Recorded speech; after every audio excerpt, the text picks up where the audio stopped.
মুসা আলাইহিস সালাম আল্লাহকে একদিন বলছেন, আল্লাহ আপনার সমস্ত সৃষ্টি সবার রিজিকের কথা, খাদ্য দুনিয়ার প্রয়োজন পূরণের কথা আপনার মনে থাকে? আপনি কেমনে মনে রাখেন? আপনি সকলের রিজিক কেমনে দেন? আল্লাহ তাআলা বললেন, মুসা তোমার সামনে একটা বড় পাথর আছে, তোমার হাতে লাঠিটা দিয়ে ওটাতে একটা বাড়ি মারো। তাফসিরে রুহুল মাআনিতে আমি নিজে পড়ছি, আরবি তাফসির। মুসা আলাইহিস সালামকে আল্লাহ বললেন, এই পাথরটার মধ্যে লাঠি দিয়ে আঘাত কর। মুসা আলাইহিস সালাম আঘাত করলেন, লাঠির একটা পাট মানে একটা অংশ পাথরের ভাঙ্গা পড়েছে। মুসা আলাইহিস সালামকে আল্লাহ আবার বললেন, আবার লাঠি দিয়ে আঘাত কর।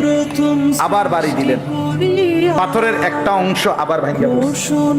আল্লাহ বলেন, আবার মারো, আবার মারো। 4 বার মুসা নবী ওই বড় পাথরটার মধ্যে আঘাত করছে।